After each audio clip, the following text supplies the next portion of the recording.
Bismillahirrahmanirrahim. Assalamualaikum warahmatullahi wabarakatuh. Saya Tasya Putri Maharani dengan nomor induk mahasiswa 121700077 dari program studi Matematika Sains Angkatan 2021 kelas B, Fakultas Sains dan Teknologi UIN Sunan Gunung Jati Bandung. Saya membuat video ini pada hari Sabtu tanggal 9 Juli tahun 2022 di tempat kediaman saya di daerah Gedebage, Bandung. Bismillahirrahmanirrahim. Alhamdulillahirrabbilalamin. Allahumma sholli ala sayyidina Muhammadin abdika wa nabiyyika wa rasulika nabiyil ummiyi wa ala alihi wa sahbihi wa salam. Rasa syukur senantiasa saya ucapkan atas kehadirat Allah Subhanahu wa Ta'ala yang hingga saat ini masih memberikan kita nikmat iman serta kesehatan, sehingga pada saat ini saya diberi waktu dan juga kesempatan dalam menyelesaikan tugas evaluasi semester akhir tipe 1. Tidak lupa saya juga mengucapkan terima kasih kepada semua pihak yang telah membantu dan juga membimbing saya dalam menyelesaikan tugas ini. Ucapan terima kasih ini saya sampaikan kepada Ibu Ine Syaprian Putri, SPD MSI, dan juga Bapak Dr. Arifatul Huda SSI MKom selaku para dosen pengampu mata kuliah Aljabar Linear Elementer. Adapun penulisan tugas ini merupakan bentuk dari pemenuhan tugas evaluasi semester akhir mata kuliah Aljabar Linear Elementer tipe 1. Adapun materi yang akan saya bahas di dalam video ini yaitu mengenai ruang vektor, subruang vektor, linear independen atau bebas linear, basis dan juga dimensi, mengubah basis pada ruang vektor, serta ruang baris dan juga ruang kolom. Saya menyadari bahwa dalam penyusunan dan juga penyampaian materi di dalam video ini masih terdapat banyak kekurangan dan jauh di dalam kata sempurna. Dan saya yakini itu di luar batas kemampuan saya. Oleh karena itu, saya akan dengan senang hati menerima kritik dan juga saran dari para pembaca dan juga penyimak video ini.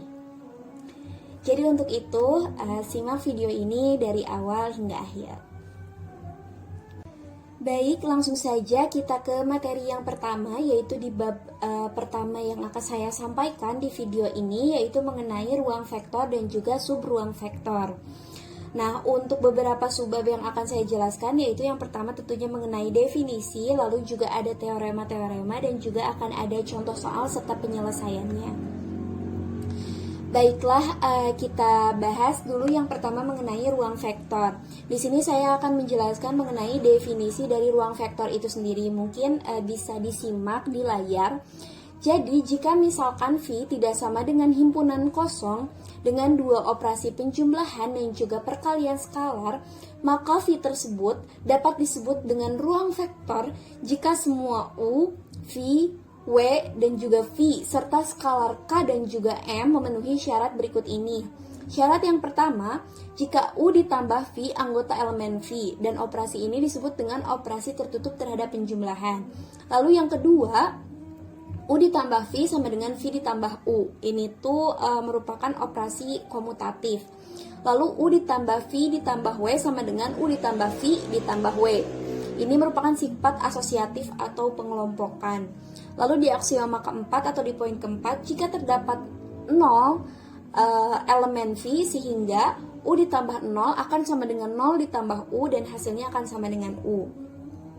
Terdapat U elemen V min U sehingga jika U ditambah min U akan sama dengan min U ditambah U dan hasilnya akan sama dengan 0. Lalu di aksioma ke-6, jika skalar K dikali U anggota elemen V.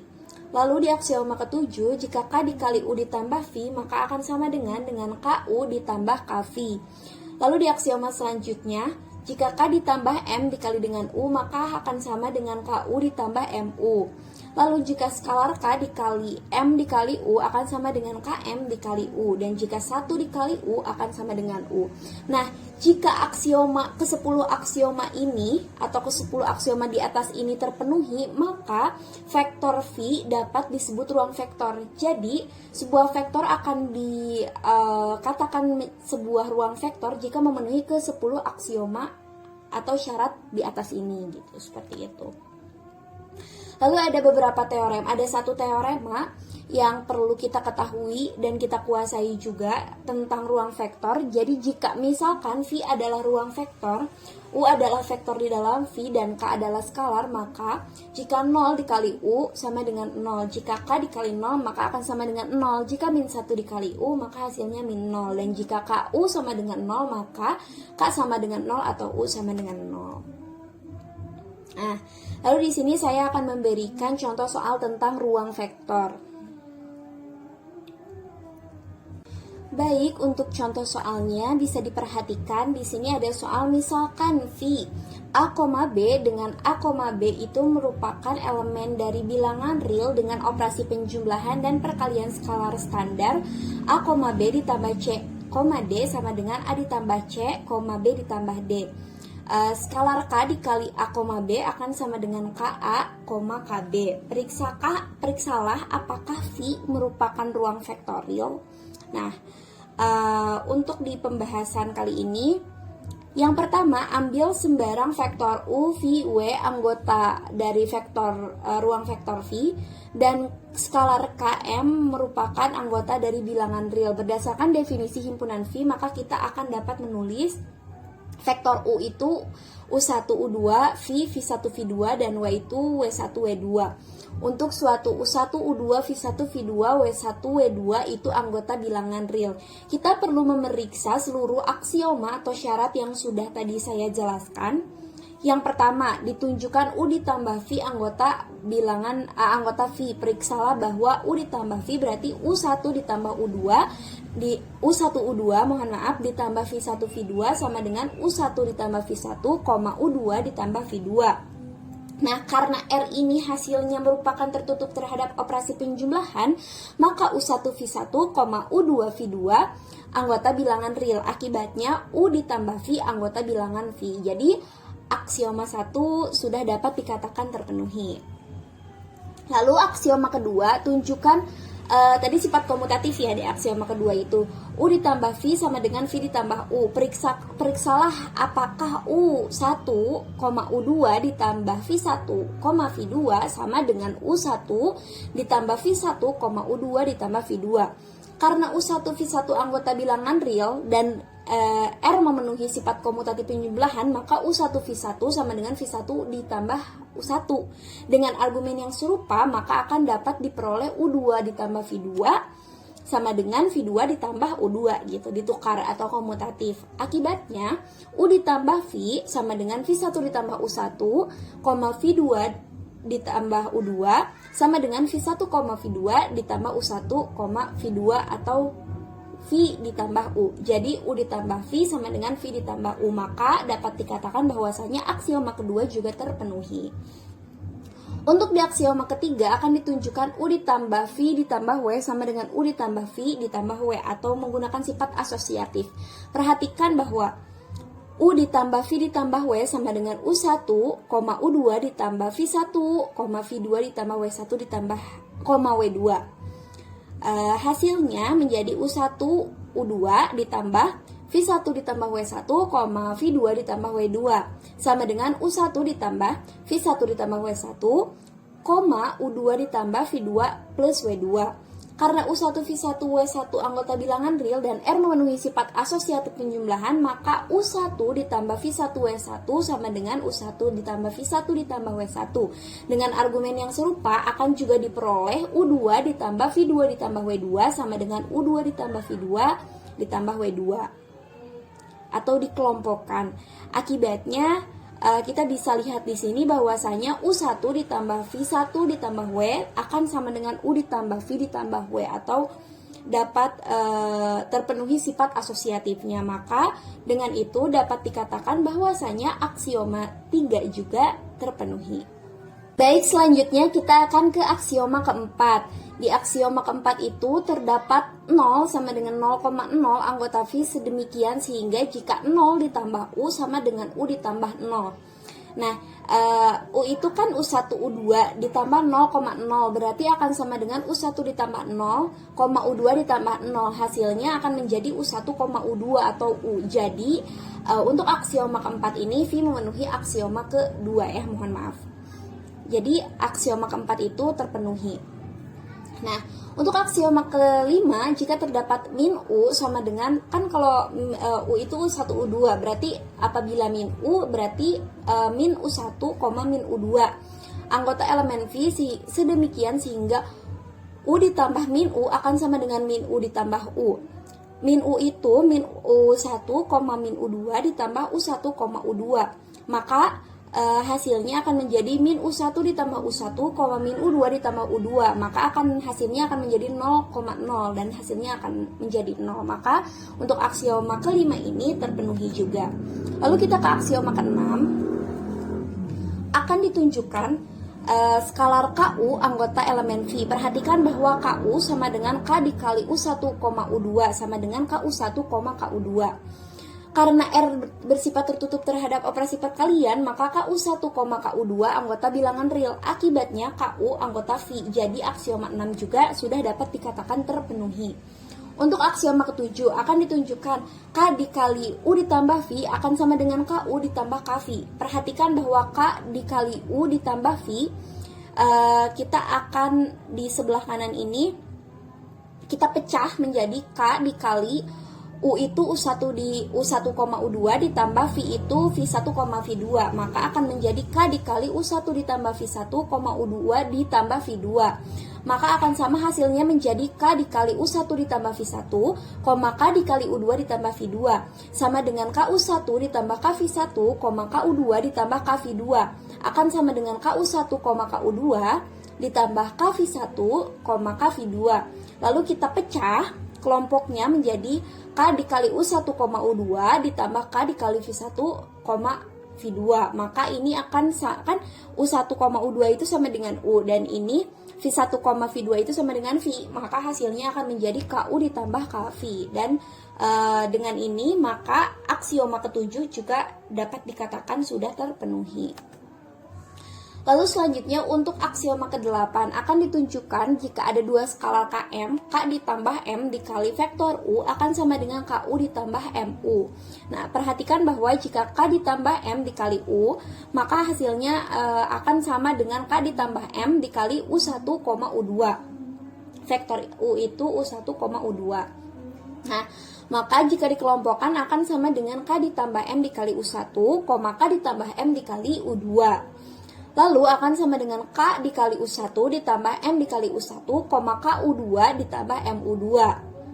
Nah, jika dipecah, kelompoknya akan menjadi KU1, KU2 ditambah MU1, MU2. Maka akan sama dengan K dikali U1 U2 ditambah M dikali U1 U2. U1 U2 itu adalah U, maka hasilnya sama dengan KU ditambah MU. Maka dengan ini aksioma ke-8 juga sudah dapat dikatakan terpenuhi. Lalu selanjutnya kita akan buktikan aksioma ke-9. Akan ditunjukkan K dikali MU sama dengan KM dikali U. Perhatikan bahwa jika K dikali MU berarti akan sama dengan K dikali M dikali U1, U2. Karena U itu U1, U2. Jika kelompoknya dipecah akan menjadi K dikali MU1, MU2. Maka ini akan sama dengan K dikali MU1 dikali K MU2. Atau sama dengan KM dikali U1, KM dikali U2. Atau jika dikelompokkan akan menjadi KM dikali U1 dikali U2. U1, U2 ini adalah vektor U, maka dapat ditulis juga dengan KM dikali U. Maka dengan itu aksioma ke-8 juga sudah dapat dikatakan terpenuhi. Untuk aksioma ke-10, aksioma 9 ya, mohon maaf. Untuk aksioma ke-10 juga perhatikan bahwa jika 1 dikali U berarti 1 dikali U1 U2, maka hasilnya akan menjadi U. Maka aksioma ke-10 juga dapat dikatakan terpenuhi. Setelah membahas definisi, teorema, serta contoh soal mengenai ruang vektor, kita akan ke pembahasan selanjutnya yaitu mengenai subruang atau subruang vektor. Yang pertama itu mengenai definisi terlebih dahulu. Tunggu sebentar. Untuk definisi dari subruang vektor itu sendiri, kita perhatikan bahwasanya misalkan W merupakan subhimpunan dari sebuah ruang vektor V, dan jika W juga merupakan sebuah ruang vektor yang tertutup terhadap operasi penjumlahan dan perkalian dengan skalar, maka W dapat disebut sebagai subruang vektor. Juga dengan memenuhi syarat seperti di bawah ini. Syarat W merupakan subruang dari V adalah W bukan himpunan kosong. W subset dari V. Jika U, V anggota dari W, maka U ditambah V juga anggota dari W. Jika U anggota dari W dan K adalah anggota bilangan real, maka K dikali U anggota elemen dari W. Seperti itu. Lalu selanjutnya ada beberapa teorema tentang subruang vektor. Jika untuk teorema yang pertama, jika W adalah himpunan satu atau lebih vektor dalam ruang vektor V, maka W adalah A, subruang dari V. Jika dan hanya jika kondisi berikut terpenuhi. Yang pertama, jika U dan V adalah vektor di W, maka U ditambah V ada di W. Seperti yang tadi disyarat. Jika K adalah skalar dan U adalah vektor di W, maka KU merupakan elemen dari W. Untuk teorema yang kedua, jika W1, W2 sampai WR adalah subruang dari ruang vektor V, maka perpotongan dari subruang tersebut juga merupakan subruang dari V. Lalu, jika W1, W2 sampai WR adalah himpunan tak kosong dari vektor dalam suatu ruang vektor, maka himpunan W dari semua kemungkinan kombinasi linier dari vektor-vektor di S adalah subruang dari himpunan W pada bagian A adalah subruang terkecil dari V yang memuat semua vektor S, dalam arti bahwa setiap subruang lain yang berisi vektor-vektor tersebut mengandung W. Lalu untuk selanjutnya di teorema keempat atau 4.2.4, himpunan solusi dari sistem linear homogen AX sama dengan 0 dari M persamaan dalam N yang tidak diketahui adalah subruang dari Rn. Untuk teorema kelima, jika A adalah matriks M kali N, maka inti dari transformasi matriks TA Rn menuju Rm adalah subruang dari Rn. Nah, lalu di sini jika S merupakan V1, V2 sampai dengan VR dan S sama dengan W1, W2 sampai dengan WK, maka himpunan tak kosong vektor-vektor dalam ruang vektor dapat dituliskan sebagai V1, V2 sampai VR merentang W1, W2 sampai WK jika dan hanya jika setiap vektor S adalah kombinasi linier dari vektor-vektor di S dari setiap vektor himpunan S adalah kombinasi linier dari himpunan yang ada di S tersebut. Nah, lalu di sini saya akan memberikan contoh soal mengenai subruang. Misalkan didefinisikan W sama dengan A,0 dengan A anggota bilangan real, periksakah apakah W merupakan subruang dari R2? Nah, berdasarkan definisi himpunan W, jelas bahwa W itu merupakan bagian dari R2. Selain itu terdapat 0,0 anggota bilangan W sehingga W bukan himpunan kosong. Diambil sembarang skalar K, V, W, anggota W dapat kita tulis bahwasanya jika V sama dengan A,0 dan W sama dengan B,0 untuk suatu A, B anggota bilangan real akan ditunjukkan V ditambah KW anggota bilangan W. Perhatikan bahwa jika V ditambah KW maka akan sama dengan A,0 ditambah K dikali B,0. A,0 ditambah KB, 0, maka hasilnya A ditambah KB, 0. Nah, diketahui diperoleh di sini bahwasanya R adalah ruang vektor, maka A, B anggota bilangan real. Dan K adalah skalar, maka A ditambah KB merupakan anggota bilangan real juga. Akibatnya V ditambah KW merupakan anggota dari W sendiri. Nah, berdasarkan teorema kedua ini, maka dapat dikatakan bahwasanya W adalah subruang dari R2. Itulah contoh soal dan penyelesaian dari subruang. Baik, selanjutnya kita akan lanjut ke pembahasan yang ketiga, yaitu mengenai yang ketiga di bab kedua, yaitu mengenai linear independen atau bebas linear. Yang pertama-tama harus kita ketahui adalah definisi apa itu bebas linear. Bebas linear merupakan salah satu syarat yang harus dipenuhi oleh suatu himpunan untuk menjadi basis ruang vektor. Nanti kita akan membahas tentang basis. Dalam aljabar linear, sekelompok vektor akan disebut bebas linear atau linearly independent apabila masing-masing vektor tersebut tidak dapat ditulis sebagai kombinasi linear dari vektor-vektor lainnya. Sekelompok vektor yang tidak memenuhi syarat ini dinamakan bergantung linear atau linearly dependent. Nah, untuk definisi secara geometrisnya, jika S sama dengan V1, V2 sampai VR adalah himpunan vektor, maka persamaan vektor K1, V1 ditambah K2, V2 sampai KR, VR sama dengan 0 mempunyai paling sedikit satu pemecah, yakni K1 sama dengan 0, K2 sama dengan 0, KR sama dengan 0. Nah, adalah salah satu pemecah, maka S kita namakan sebagai himpunan bebas linear. atau linearly independent. Jika ada pemecah lain, maka S tidak dapat dikatakan bebas linier, tetapi tak bebas linier atau bergantung linier, atau dapat kita sebut sebagai linearly dependent. Lalu selanjutnya ada juga beberapa teorema tentang linearly independent atau bebas linier. Yang pertama, himpunan S dengan dua vektor atau lebih adalah A. Tak bebas linier jika dan hanya jika paling tidak ada satu di antara vektor S yang dapat dinyatakan sebagai kombinasi linier dari vektor S lainnya. Nah, dapat dikatakan bebas linier jika dan hanya jika ada vektor S yang dapat dinyatakan sebagai kombinasi linier dalam vektor S lainnya. Lalu untuk teorema selanjutnya, jika sebuah himpunan mengandung vektor 0, maka himpunan itu tidak bebas linier. Sebuah himpunan mempunyai persis dua vektor tak bebas linier jika dan hanya jika salah satu dari vektor tersebut adalah perkalian dari skalar lainnya. Seperti itu.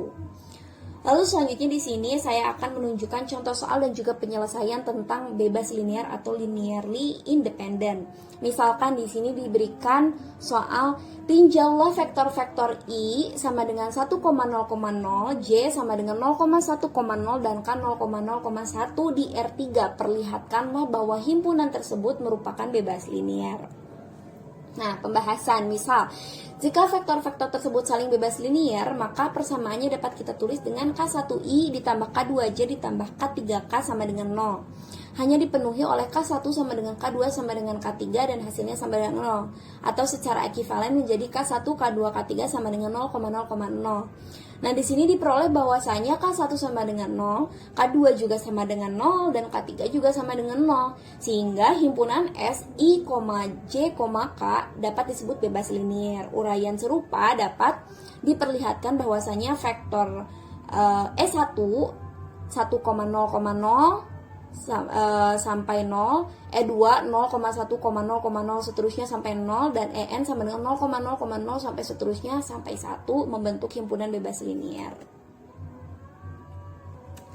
Nah, itulah untuk contoh soal dasar tentang linear independent atau bebas linier. Baik, kita lanjutkan ke pembahasan selanjutnya, yaitu mengenai basis dan dimensi.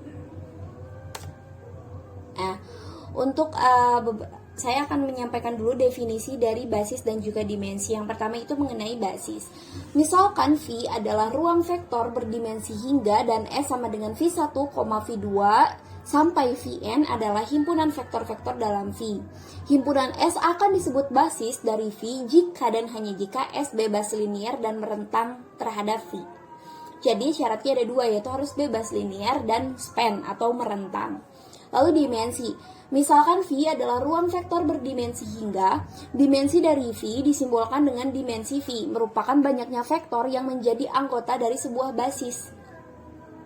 Jadi banyaknya vektor yang menjadi anggota di sebuah basis itu adalah dimensi, jumlahnya itu disebut dimensi. Atau vektor V disebut berdimensi hingga jika terdapat himpunan berhingga dari vektor-vektor di dalam V yang terdapat ruang vektor yang ada di dalam ruang vektor tersebut. Lalu juga ada beberapa teorema-teorema yang berkaitan dengan basis dan juga dimensi. Untuk teorema yang pertama, jika S sama dengan V1, V2, seterusnya sampai dengan Vn adalah basis dari ruang vektor V, maka setiap vektor V, anggota dari V dapat dinyatakan dalam bentuk V sama dengan K1, V1 ditambah K2, V2 sampai seterusnya hingga Kn, Vn dengan tepat satu cara. Lalu, untuk teorema 2, misalkan V adalah ruang vektor berdimensi hingga dan S adalah himpunan berhingga dari vektor-vektor dalam V. Jika S merentang V tetapi bukan basis, maka S dapat direduksi menjadi basis dari V dengan mengeluarkan vektor-vektor tertentu di dalam S. Nah, lalu, jika V adalah ruang vektor berdimensi hingga dan S adalah himpunan berhingga dari vektor-vektor I, maka vektor tersebut bebas linier tetapi bukan basis, maka S dapat diperluas menjadi basis dari V dengan menambahkan vektor tertentu ke dalam S. Jadi jika vektor S itu merentang tetapi bukan basis, maka dikurangi atau direduksi. Akan tetapi jika S-nya itu bebas linier tapi bukan basis, S-nya itu diperluas atau ditambah suatu vektor tertentu ke dalam S, maka ia akan dapat menjadi basis. Seperti itu. Lalu untuk di teorema 4, misalkan V adalah ruang vektor berdimensi N dan S adalah himpunan vektor dalam V dengan tepat N anggota, maka S adalah basis dari V jika dan hanya jika S bebas linear atau merentang di V. Lalu untuk teorema kelima, ini tentang dimensi. Jika U dan W adalah subruang dari sebuah ruang vektor berdimensi hingga, maka dimensi dari U ditambah W akan sama dengan dimensi U ditambah dimensi W dikurangi dimensi U irisan W. Seperti itu. Saya akan berikan contoh di sini. Misalkan kita punya V1 sama dengan 3,1,4 dan V2-nya 2,5,6. V1-nya sama dengan 1,4,8. Ini V3 ya, mohon maaf. Tunjukkan bahwa himpunan S sama dengan V1, V2, V3 bebas linear dan berentang di R3 sehingga merupakan basis dari R3. Jadi kita tentukan V ini tuh basis apa bukan gitu. Kita perlu menunjukkan bahwa S bebas linear dan merentang. Untuk S bebas linear kita perlu tunjukkan bahwasanya jika C1V1, C2V2 ditambah C3V3 itu sama dengan 0. Hanya mempunyai solusi trivial, sedangkan untuk membuktikan S merentang di R3 perlu ditunjukkan bahwa setiap B, kita ambil sembarang vektor B beranggotakan B1, B2, B3 elemen R3, persamaan vektor-vektornya konsisten terhadap persamaan di bawah ini. Nah, kita ambil vektor-vektor ini tuh menjadi persamaan seperti ini. Lalu kita dapatkan matriks seperti di matriks koefisien seperti di bawah ini.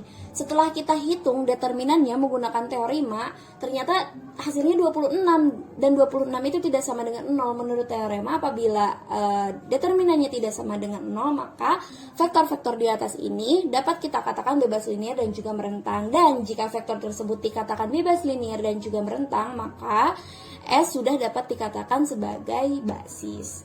Itulah contoh soal mengenai basis. Jadi kita dapat menggunakan teorema agar lebih mudah.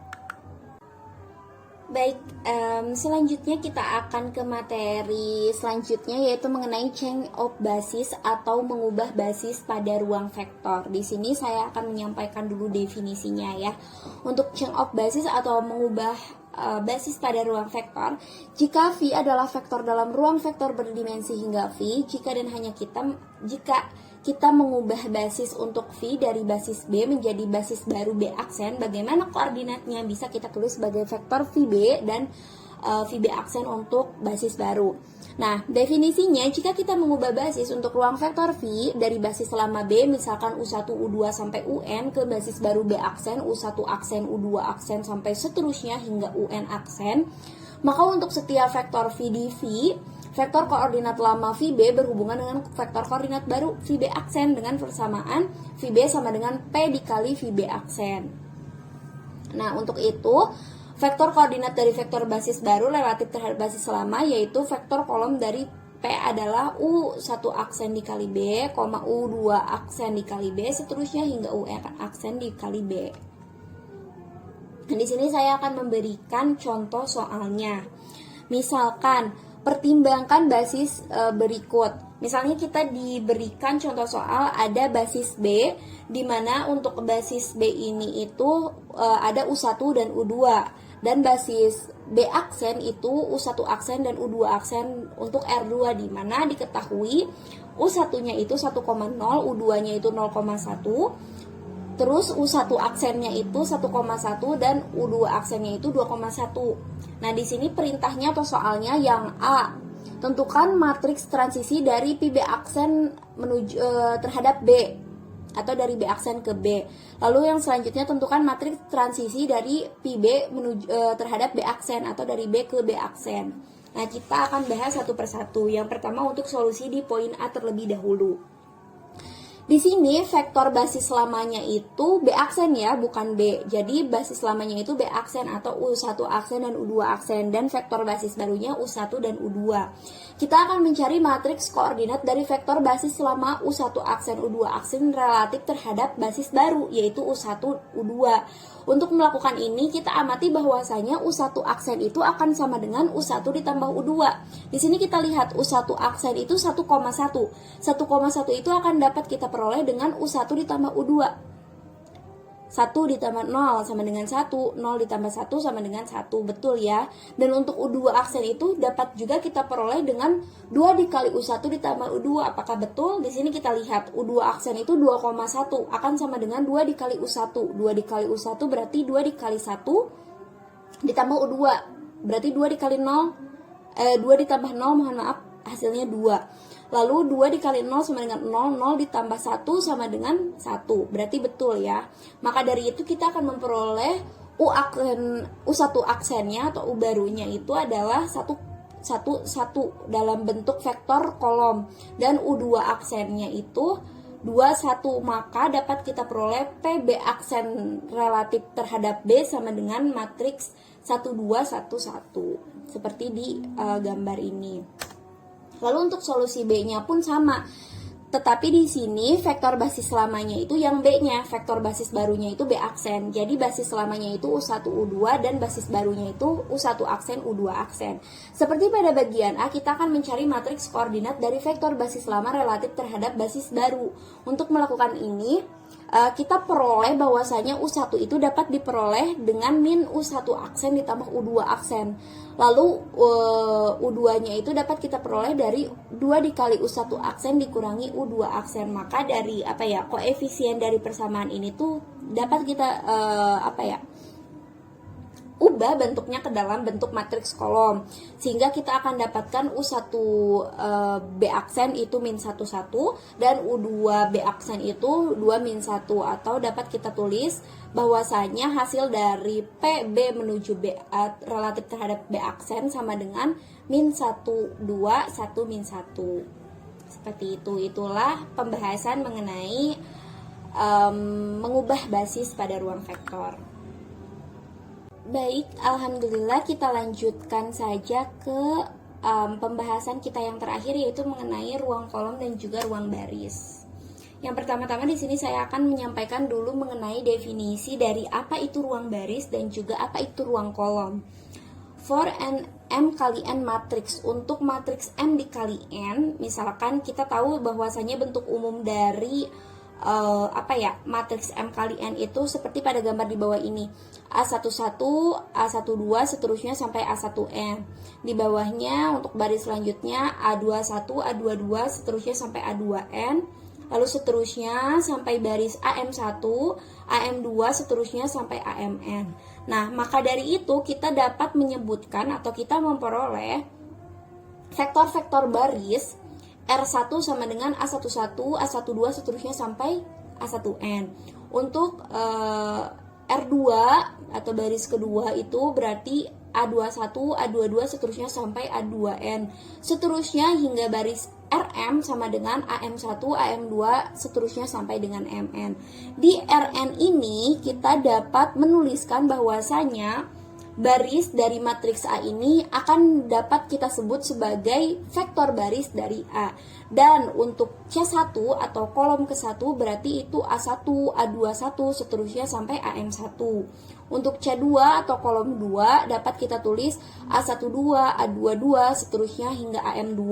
Dan seterusnya hingga kolom CN sama dengan A1N, A2N seterusnya hingga AMN. Nah, untuk ini dapat kita sebut sebagai vektor kolom dari A. Nah, itu untuk definisi. Di sini saya akan ada juga beberapa teorema yang berkaitan dengan ruang basis, ruang kolom dan juga ruang baris. Yang pertama, sistem persamaan linear AX sama dengan B konsisten jika dan hanya jika B adalah ruang kolom A. Lalu selanjutnya ini yang perlu diketahui bahwasanya OBE tidak akan mengubah ruang 0 dan juga ruang baris dari matriks, tetapi mengubah ruang kolom dari matriks. Nah, jika matriks R berbentuk eselon baris, jadi jika ada sebuah matriks sudah berbentuk eselon baris nih, maka vektor baris dengan awalan 1 utama berbentuk basis ruang baris, dan kolom dengan awalan 1 utama akan membentuk basis ruang kolom. Jadi matriks yang ada 1 utamanya di sebuah barisnya itu, dia di setiap barisnya itu maka dia disebut basis ruang barisnya. Tetapi jika setiap kolom yang memuat 1 utama maka ia dapat membentuk basis ruang kolom dari si matrik tersebut. Untuk lebih jelasnya di sini saya memberikan contoh soalnya. Misalkan nih, tentukan ruang baris dan ruang kolom pada matriks berikut. Di sini saya drop sebuah matriks ya. Di sini ada matriks berapa ini, ada matriks 1 2 3 4 5 5 kali 4 ya, matriks ukuran 5 kali 4, barisnya ada 5, kolomnya ada 4. Tentukan ruang baris dan juga ruang kolomnya. Karena di sini sudah berbentuk eselon baris, seluruh ininya sudah memuat satu utama, maka kita sudah bisa menentukan bahwasanya mana ruang baris dan juga mana ruang kolom. Yang pertama-tama kita akan tentukan terlebih dahulu ruang barisnya. Kita lihat baris mana saja yang memuat satu utama. Apabila dilihat-lihat di sini ada baris 1, 2, 3, dan 4 saja yang memuat satu utama. Berarti ruang barisnya itu yang pertama R1-nya itu 1, 2, 4, 5, R2-nya 0, 1, min 3, 0, R3-nya 0, 0, 1, min 3, dan R4-nya 0, 0, 0, 1. Lalu untuk ruang kolom berarti seluruh kolom yang memuat satu utama. Di sini seluruhnya keempat kolomnya memuat satu utama. Berarti kita peroleh K1-nya 1, 0, 0, 0, 0, K2-nya 2, 1, 0, 0, 0, K3-nya 4, min 3, 1, 0, 0, dan C5-nya 5, 0, min 1, 3, 1. Jadi seperti itu, jika sebuah matriks sudah berbentuk eselon baris, setiap baris yang memuat satu utama, maka dia disebut basis ruang baris. Dan jika kolom yang memuat satu utama, ia membentuk basis ruang kolom. Seperti itu pembahasan mengenai ruang kolom dan juga ruang baris. Baik, telah sampailah kita di penghujung pembahasan. Alhamdulillah saya sudah menjelaskan beberapa materi yang dipelajari di semester 2 mata kuliah aljabar linear elementer. Beberapa subbabnya sudah saya jelaskan, dimulai dari ruang vektor, subruang vektor, basis dan dimensi, linear independen, mengubah basis, serta ruang baris dan juga ruang kolom. Sebelum itu saya meminta maaf apabila di dalam penjelasan terdapat beberapa penjelasan yang masih kurang dapat diterima atau kurang jelas, dan juga masih terdapat penyampaian kata-kata yang masih ada kekurangan. Saya mohon maaf yang sebesar-besarnya. Semoga dengan penjelasan tadi dapat menambah wawasan kita, dan apabila ada kritik, saran, atau komentar mungkin boleh disampaikan melalui kolom chat untuk seluruh teman-teman yang menyimak video ini dari awal hingga akhir. Itulah penjelasan saya. Saya ucapkan terima kasih kepada seluruh pihak yang telah terlibat dan membantu saya dalam menyelesaikan serta membimbing saya dalam menyelesaikan tugas evaluasi semester akhir mata kuliah aljabar linear elementer ini di UAS tipe 01 ini. Saya pamit undur diri. Wabillahi taufiq wal hidayah. Wassalamualaikum warahmatullahi wabarakatuh.